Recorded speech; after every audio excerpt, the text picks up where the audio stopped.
Hi! నా పేరు lazy Subbarao. బేసికల్‌గా నాకు కొంచెం లేజినెస్ ఎక్కువ. నీకిచ్చిన వర్క్ ఇంకా ఫినిష్ చేయలేదు. అంటే పీకల దాకా వచ్చేంత వరకు నాకు ఫినిష్ చేయాలనిపించదు సార్. అయినా ఇప్పుడు అందరూ అలాగే కదా చేస్తున్నారు. డాక్టర్ ప్రతి మార్నింగ్ స్కిప్పింగ్ చేయమన్నాడు.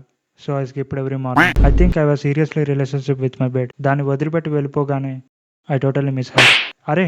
మనం ఒక రీల్ వీడియో షూట్ చేద్దాంరా. సూపర్ రా! అయితే ఒకడుంటాడు చూడు వస్తానని చెప్పి అస్సలు రాడు టైంకి.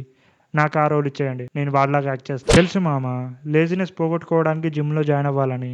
కానీ అక్కడేమో వాడు వెయిట్స్ లిఫ్ట్ చేయమంటున్నాడు. అందుకే 10 మంది కూలీలను తీసుకెళ్ళిపోయాను. రేయ్!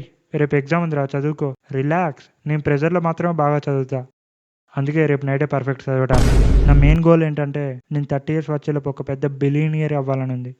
బట్ ఒకవేళ ముందే అయితే నా గోల్ వేస్ట్ అయిపోతుంది కదా అని. అందుకే అప్పటి వరకు ఆగుతున్నా. Where do you see yourself in 5 years? Same చైర్‌లో సార్. బట్ కొంచెం రిక్లైన సీట్ ఉంటే బాగుండేది. ఏంటి లేజినెస్ కాంటెస్ట్‌లో నేనే ప్రైజ్ విన్ అయ్యానా? అయినా నేను రాలేదు కదా! ఓహ్! అందుకే విన్ అయ్యానా? పద మామ అలా వెళ్ళి క్రికెట్ ఆడేసి వద్దాం. ఈరోజు కొడితే బాల్ గ్రౌండ్ అవతల పడాలి. బాల్ ఏది?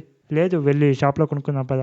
నువ్వు చెప్పినట్టుగానే గ్రౌండ్ అవతలనే ఉంది కదరా! ఎందుకు కొని తెప్పియడం?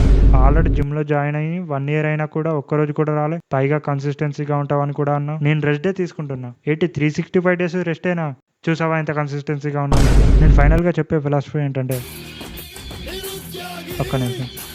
హలో! సార్ మీరు లింక్డ్ఇన్‌లో మీ రెజ్యూమ్ చూసాను. జాబ్ ఖాళీగా ఉంది. మీరేమైనా చేస్తారా? ఓ పని చేయి. ఆ జాబ్ నువ్వు చెయ్యి. నువ్వు చేయరా? అదేంటి సార్ మీరే కదా రెజ్యూమ్ పెట్టారు. ఛీ నార్మల్. రెజ్యూమ్ పెడితే మాత్రం సిగ్గు లేకుండా ఫోన్ చేయడమేనా? వీళ్ళకి ఏదైనా మంచి ఉద్యోగం దొరికితే బాగుండు.